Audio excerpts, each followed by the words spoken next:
ڕێز و سڵاوەوە بینەران و گوێگرانی خۆشەویستی تەلەڤیزیۆنی کۆمەڵە لەگەڵتانم بۆ پێشکەشکردنی گەشتی هەوڵەکانی مرۆڤۆژی پێنجشەمە. سەرەتاش بە سەردێڕی چەند هەواڵێک دەست پێ دەکەین.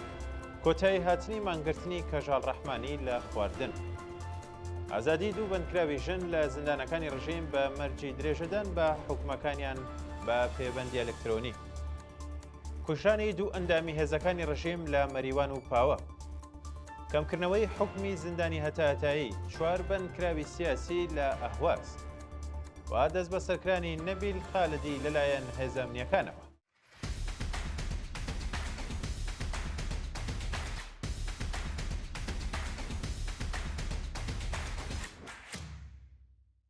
کۆتایی هاتنی مانگرتنی کەژاڵ ڕەحمانی لە خواردن. بە پێی دوایین زانیاریەکان کەژاڵ ڕەحمانی یەکێک لە ئەندامانی بنەماڵە دادخوازەکانی کوردستان پاش 18 ڕۆژ مانگرتنی لە خواردن پاش چاوپێکەوتن لەگەڵ بنەماڵەکەی و داواکاری ئەوان مانگرتنەکەی کۆتایی پێهێنا. بە پێڕاپۆرتەکان کەژاڵ ڕەحمانی ڕێکەوتی 16 جۆزەردان لەگەڵ هاوسەر و براکەی لەلایەن هێزەکانی وەزارەتی ئیتلاعاتەوە دەست بەسەر کرابوو و لە زیندانی ژنانی سنە ڕاگیراوە. سەرچاوەکانی هەواڵامەژە بەوە دەکەن کە ناوبراو لە ماوەی مانگرتنەکەیدا تووشی کەمبوونەوەی کێش، لاوازی جەستەیی و کەمبوونەوەی لێدانی دڵ بووە. شانی باسا کە تا ئێستا هیچ زانیاریکی ڕوون لە سەرچارە نووسی هاوسەر و براکەی عیسا فەیزی و دانیال ڕەحمانی لە بەردەستدا نییە و هەردووکیان لە مافی پەیوەندی لەگەڵ بنەماڵەکانیان بێبەشن. ئازادی دوو بەندکراوی ژن لە زیندانەکانی ڕژیم بە مەرجی درێژەدان بە حکومەکانیان بە پەیوەندی ئەلکترۆنی. بە پێی راپۆرتەکان دوو چالاکی ژن بە ناوەکانی گوڵالە وەتەندۆز و سوهەیلا موتاعی کە پێشتر بە مەبەستی جێبەجێکردنی حکومەکانیان ڕەوانەی زیندانی سنە کرابوون بە مەرجی درێژەدان بە ماوەی سزاکانیان لە دەروی زیندان و بە چاودێری پەیوەندی ئەلکترۆنی ئازاد کران.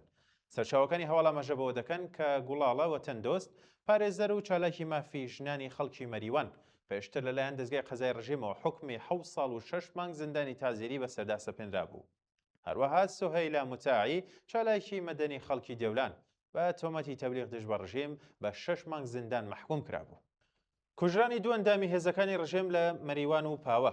بە پێی هەواڵی گەیشتوو دوو ئەندامی هێزەکانی ڕژیمی کۆماری ئیسلامی لە ماوەی چەند ڕۆژی ڕابردوودا لە ناوچەکانی مەریوان و پاوە کوژراون. بە پێی دوایین زانیاریەکان ستوان سێم دانیال نوریان کە خەڵکی ئیلام بوو لە هێزی پارێزوانی سنووری مەریواندا بوو. بەیانی دوی پوشپەر لە ئەنجامی ڕوبەڕووبوونەوە لەگەڵ چەکدارانی لەگەڵ کۆمەڵی چەکداری نەناسرا و کوژرا. لە هەمان کادا جەواد بەهرامی ئەندامی سپای پازاران پاش 14 ڕۆژمانەوە لە کۆما لە پاوە مرد. میدیای سەر بە حکومەت ڕایگەیاندووە کە ناوبراو لە هێرشی پێشوو بۆ سەر ناوەندی سپای پاوە بریندار ببوو و دواتر لە نەخۆشخانە مردووە. کەمکردنەوەی حکمی زیندانی هەتایەتی 4 بەندکراوی سیاسی لە ئەهواز. لە ڕۆژانی ڕابردوودا حکمی زیندانی هەتایەتی 4 بەندکراوی سیاسی عەرەبی ئەهوازی پاش نزیکەی 21 ساڵ لە زیندان بۆ 25 ساڵ و 1 مانگ کەم کراوەتەوە. ئەو 4 بەندکراوە بەناوەکانی نازم بەریهی، یەحیا ناسری، عەبدولجەهرا هەلیچی و عەبدولئیمام زائری لە ساڵی 1384 هەتاوی لە شەپۆلێکی بەرفراوانی دەست بەسەرکردنی چالاکانی عەرەب لەلایەن هێزە ئەمنیەکانەوە دەست بەسەر کراون. بە وتەی سەرچاوەکان ناوبراوان لە سەرەتای دەست بەسەرکردنەکەیاندا بە مەبەستی وەرگرتنی دانپێدانانی زۆرم لێ لە ژێرە شکنجەی هێزەکانی ڕژیمدا بوون. دەست بەسەرکردنی نەبیل خالدی لەلایەن هێزە ئەمنیەکانەوە. بە پێی راپۆرتەکان نەبیل خالدی چالاکی مەدەنی خەڵکی کورد عەبدوڵڵای ئەهواز دوو شەممەی یەکی پوشپەڕ پاش بانگێشت بۆ ئیدارەی ئیتلاعاتی عەسەلویە دەست بەسەر کراوە. بە پێی راپۆرتی گەیشتوون نەبیل خالدی کوڕی ئیبراهیم تەمەن 40 ساڵ و خاوەن 1 منداڵ بە مەبەستی کارکردن لە عەسەلویە نیشتەجێ بوو و پاش بانگێشتکردن بۆ ئیدارەی ئیتلاعات دەست بەسەر کراوە. شایانی باسە کە سەرڕای بە دوواداچوونی بنەماڵەکەی لەسەر دۆخی تەندروستی و شوێنی ڕاگررتنی تا کاتی داڕشتنی ئەم هەواڵە زانیاریەک لە بەردەستدانیە و لە مافی پەیوەندی و چاوپێکەوتن لەگەڵ بنەماڵەکەی بێبەش کراوە. خراپی دۆخی بەندکراوان لە زیندانی جابانی دەماوەند. بە پێی هەواڵی گەیشتوو بەندکراوان لە زیندانی جابانی دەماوەند لە دۆخێکی زۆر مەترسیدار و بەبێ دەستڕاگەیشتن بە سەرەتاییترین پێداویستەکانی ژیانیان ڕاگیراون. بە وتەی سەرچاوە ئاگادارەکان بەندکراوانی ئەم زیندانە یاسای جیاکردنەوەی زیندانیان بە پێی جۆری تاوانەکانیان بەڕێوە ناچێت و هەروەها بەهۆی نەبوونی پێداویستە سەرەکیەکانی ژیان مەترسی جدی لەسەر تەندروستی زیندانیان هەیە. ئەمە لە کاتێکدایە کە هەندێک راپۆرتی دیکە ئاماژە بۆ دەکەن کە بە یارمەتی بەرپرسانی ئەو زیندانە بە شێوەیەکی بەرفراوەن لە نێو زینداندا مادەی هۆشبەر بڵاو دەکرێتەوە و ئەمەش دۆخەکەی خراپتر کردووە. جێگەی ئاماژەیە کە چالاکان و ڕێکخراوەکانی مافی مرۆڤ سەبارەت بە زیانەکانی ئەم کردەوەی ڕژیم هۆشداری جددیاندا و داوایان لە ڕێکخراوە نێودەوڵەتیەکان کردووە چاودێری دۆخی بەندینخانەکانی ئێران بکەن. ماترسی لە سێدارەدانی عەلی سەفەری لە لایەن ڕژیمەوە. بە پێی راپۆرتی گەیشتوو کانونی فیلمسازانی سەربەخۆ ئێران بە بڵاوکردنەوەی بەیان نامەیەک سەبارەت بە مەترسی لە سێدارەدانی عەلی سەفەری هۆشداری داوە. بە پێی دوایین زانیاریەکان ناوبراو ڕێکەوتی هێژدەی بە فرامباری 1404 هەتاوی و ڕەوتی ناڕزایەتیەکانی ئەو مانگە دژ بە دەسەڵاتی جونایەتکاری کۆماری ئیسلامی دەست بەسەر کراوە و پاشان لەلایەن دەستگای قەزای حکوومەتەوە تۆمەتی محارەبەی بەسەردا سەپێنراوە. بە وتەی سەرچاوەکانی هەواڵە و خوێندکارە تەمەن 23 ساڵە لە ماوەی بەندکرانیدا لە مافی پەیوەندی و چاوپێکەوتن لەگەڵ بنەماڵەکەی بێبەشکرا و هەروەها بە شێوەیەکی نایاسایی ئەو حکومەی بەسەردا سەپێنراوە. ناڕزایەتی کرێکارانی شاغڵ لە پترۆشیمی پێترۆنەت ڕۆژی ڕابردوو ژمارەیەک لە کرێکارانی شیرکەتی پێترۆشیمی پێترۆنات دژ بە نەگەڕانەوەیان بۆ سەرکارەکانیان ناڕزایەتیان دەربڕیوە.